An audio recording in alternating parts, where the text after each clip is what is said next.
Dr. Xavier Musonye joins us from Iceland. Daktari, how is Iceland? Iceland is fine, but it's cold.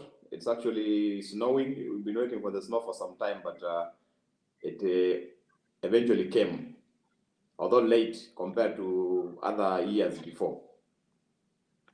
It seems that in Iceland, where the weather is cold, it's where the real feel of Christmas is. And on this Ingwe Fanzone today is about Christmas spirit.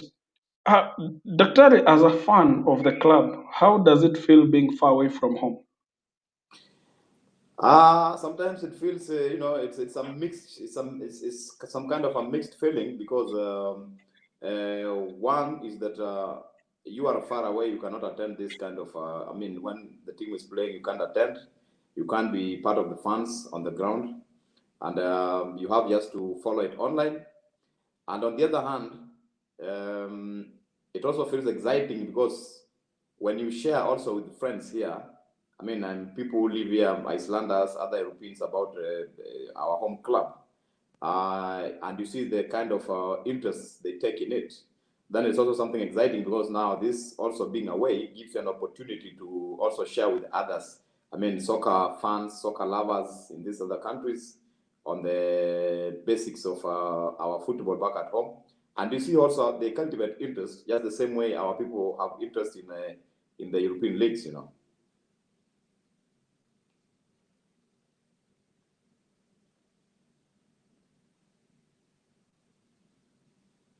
Another thing that comes on is you've talked about European teams, and we've seen that the history of most European clubs is about entrenched in the community and how they support it. What are the lessons which you can give us? Because we've seen Iceland performing very well on international level in recent years, and also their clubs seem to be now picking up. How do you relate this back home? For sure, I can say that here in Iceland, and particularly and generally in the entire of Europe, clubs are always anchored on the community. There are those clubs that are owned by some rich guys, and then there are those clubs that are anchored basically on community. Like here in Iceland, basically, the leading club in Reykjavik, some of the names are very difficult to pronounce, Icelandic names, is mainly anchored in the community. And one of my director, who is my boss, is actually one of the main volunteers in terms of sourcing for funds. So they do lots of activities to get funds from the community. They sell equipment. They sell things like fireworks during this Christmas to raise money for the community, for the clubs. They also just do contributions, and they send even volunteer requests on your personal bank accounts so that you can donate something for the clubs. Because some of the community clubs are basically relying on this kind of volunteering for them to actually make a mark. Generally, actually, it was surprising that, we were joking that Iceland, with a population of less than 1 million people, was able to take a team to World Cup, while our country like Kenya, with 46 million, we were not able to even take a team to African Cup of Nations. So when you compare to our clubs back at home, that there is still not much entrenchment of society and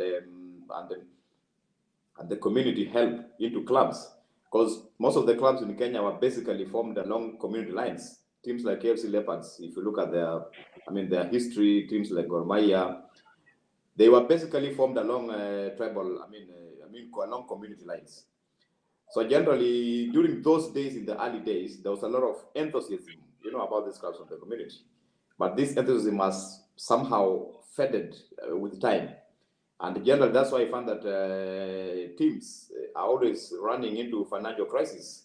And yet, the fan base is big, the community supporting this team is big, even the country is big. But then people have really not bought themselves into football as other people have done here in Europe. Even just basically in terms of watching, we're going to watch, because you need to buy the ticket, which will eventually help the team or help even the association running football in Kenya. Fans don't go to watch, and some want even actually to sneak over the fence, which is totally opposite when you come to the West, because people are always happy. That's why you see the stadiums are always packed. As much as the cost of even going to watch just one game, for example, here in Iceland, even a friendly game, it's like 20,000 Kenyan shillings. But you'll find the clubs, I mean, the stadiums are packed. So recently you made some donation to the club. How can we continue to be able to help the club? What are the things which you feel we should do, especially for those in the diaspora, for this club? My request to the fan base in diaspora is that we need to come together, and I'll encourage them to really continue helping our team. We cannot sit back and say now, because the team maybe has a sponsor, that they are now the sponsor will carry everything, because the team will never have enough. As we understand, even the business of training, the team keeps shifting from place to place, which is also actually like destabilizing in its own way. So we need to really come together as fans, especially those in the diaspora. We can talk to our friends on this other end of the world. We can raise funds. We can source for equipment, training equipment. We can source for basics, like just water. When the players are going to play, they need just they need to quench their thirst. So we need all this, and then it can only work if we are dedicated. I know I have many friends of mine who are also, fans of teams in different parts of, this world. I have friends in the UK, I have friends in New Zealand. Peter Wanyonyi is in New Zealand. We have Greg Angaluka is in very good fans of AFC Leopards. So I'm calling upon them and many others around the world to come in. We come together. We try to donate anything small we can, because the team would rather have surplus than have a deficit. So even if they're having a sponsor, and you can have a store where there are many materialistic support piling up, because it will never lack use. They continue playing, they continue exercising, they continue practicing, and this material will eventually come to be used. In terms of also financial donations, we can also, try to lobby for that. We can also try to talk to friends. We can also try to organize events. In collaboration with the Kenyan, fan base and the Kenyan, the team management, the management of the team, so that you can be able to raise funds. There are many ways of raising funds, many different ways, and you can even raise 10 shillings per person, but eventually you're going to have 10 million, which can go a very long way in helping the club. So you don't need to have like big money. You can have small money, but from very many people. At the end of the day, you will have a huge chunk of money. So, how are you going to spend your Christmas as a fan? Here we always, there is a lot of attachment to functions here in the West, and I think because people have really, they have reached the apex of life, so they are not worried about small things. So people really celebrate. Whereas Christmas is purely Christmas. It begins early and ends late. When I say it begins early, it begins as early as 1st of December, because you will hear fireworks beginning 1st of December, and they will run into the end of January. So we have, their own traditional way of celebrating Christmas in Iceland. Probably they do mostly roasted lamb, smoked fish. So we just go by that. We go by, they say when you are in Rome, you do what the Romans are doing. We mix in the culture and we adopt the culture for this particular time. But at the backside of that, we also know that, next year is coming, and we know that, after this Christmas break, the league in Kenya will continue. So that is also still on our mind. A quick one, Daktari, what are your thoughts on our title challenge this season? I think because there are so many dynamics in in the football field, and things keep changing with time. But I believe we need to keep up with the pace of the league and the steam, so that we don't really falter as we move forward. Because if you reduce the tempo or the momentum, then definitely you find yourself very far away at the bottom of the table. But if you really put the tempo, and this one we require a lot of support from from the fans, from the community, from the management, we will move forward. And I'm sure I'm always very optimistic. I'm an optimistic man, and I know or believe that we are going to make it. what does the title win mean to you? Because the last time we won this title, perhaps you were in high school, Dr. Ari, and as being out there seeing people celebrate wins in what is the biggest how does this influence or what is the feeling that you get out of this being especially out of the country at the moment? Of course, it feels nice. Football is quite interesting. It brings some kind of hypnotic feeling. So the moment you see even a score of your team, leave alone even winning, just a score, your team scoring a goal, you feel rejuvenated, you feel happy, you feel excited, you feel exalted. And this thing, if you are a real football fan, actually, it even has an impact on how you do your work the following day, even generally for that year. And if your team loses, then you also, beaten up and you feel sad, and probably it also somehow impacts on on your work, because it keeps crossing your mind that my team lost.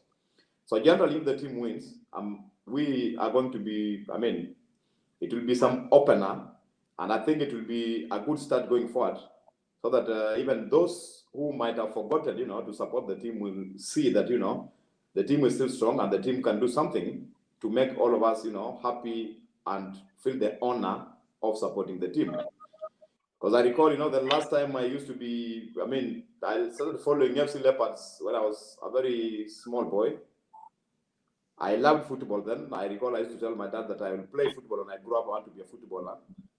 Because I used to hear the team play, and, we used to be very happy. So life was very nice during those days in the 90s. But again, teams come up, teams sometimes they falter and sometimes they, deteriorate a little bit. But that does not mean it's always the end of the team. The team can also rise. I believe that. Because I don't believe that there is a highly competitive team in Kenya than AFC Leopards, even as we speak now. It's only a little bit of organization, a little bit of input from the community, from the fans, and we will be there. Great, Dr. Ari. So maybe one message to the fans as we wrap this up. I'll just call upon our fans, because we need you guys beginning next year. So as we celebrate, let's celebrate responsibly during this Christmas. When you're driving, let's be careful. Be the sober driver on the road. Let's also understand that there is a coronavirus, and it's always mutating, and it's coming in different forms and shapes. So let's be very careful as we celebrate responsibly, because next year the team still needs you, the world still needs you, family still needs you, friends still needs you.